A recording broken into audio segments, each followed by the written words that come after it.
Скандалот со рекет со внимание се следи и од страна на инвеститорите во земјава. Загрижени за актуелниот развој предупредуваат дека правната сигурност нема алтернатива. Не стравуваат од директни ефекти, но стравуваат ако правниот систем конечно не застане на здрави нозе.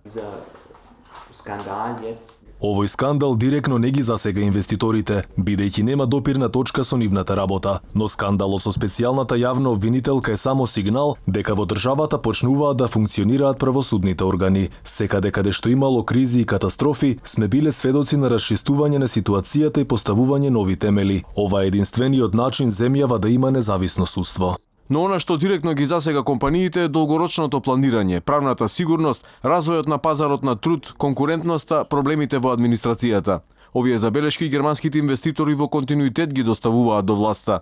По лошите оценки во последната анкета, која во делови содржеше и оценки 0, очекуваат промена на амбиентот. Она што тогаш не им се допадна на инвеститорите е што се објавија предвреме некои договори и тоа не беше мерка што даде чувство на доверба. Она што бараме во иднина е да не известуваат кога се носат законски измени, бидејќи инвестициите се планираат долгорочно. За промената на рамниот данок сметаме дека беше избрзана. Требаше подолго време за прилагодување. Имаме отворен диалог со владата и тоа го поздравувам. Ги кажуваме проблемите и се наоѓаат конкретни решенија. Германската стопанска комора обединува над 100 компании, домашни и странски, кои важат за еден од клучните мотори на економскиот развој на државава.